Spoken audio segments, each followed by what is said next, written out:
নমস্কার সবাইকে। সকাল সকাল শুরু হয়ে গেল আমার কর্ম। এই যে দোকানে জিনিস বানাচ্ছি, এদিকে পেস্ট করে নিচ্ছি মুসুর ডালটা। কেন কি দোকানের মধ্যে তো মুসুর ডালের পকোড়িটাই বিক্রি করা হয় না, তার জন্য মুসুর ডাল, তারপরে একটু বেসনও দেওয়া হয়। খালি মুসুর ডাল দিয়ে তো ভালোও হবে না, না?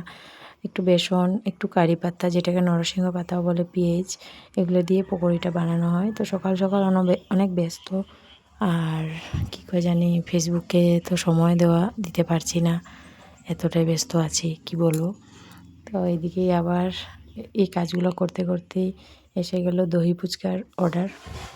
তো 10 প্লেট দহি ফুচকার অর্ডার ছিল, সেগুলোও বানাতে লাগবে। তো যে দেখো আমি কারি পাতা দিচ্ছি, মুসুর ডাল, পেঁয়াজ আর বেসন দিয়ে রেডি করে রাখলাম। তারপর এদিকে দহি ফুচকার অর্ডারটাও দিতে লাগবে তাড়াতাড়ি। তো দই ফুচকাটাও হয়ে গেল, তো নিতে আসবে। তো ভিডিওটা কেমন লাগলো তোমরা বলো, আর তোমাদের যদি খেতে ইচ্ছা করে তো আমার সাথে কন্ট্যাক্ট করতে পারো। অনেক অনেক ভালোবাসা সবাইকে, কেউ কিছু মনে করো না। সময় আগের মতন সবাইকে সময় দিতে পারছি না, ভালোবাসা দিতে পারছি না। যখন সময় পাই তোমাদেরকে ভালোবাসা দেওয়ার চেষ্টা করি। সবাই সবসময় ভালো থেকো, সুস্থ থেকো, সেটাই চাই। Love you all, tata.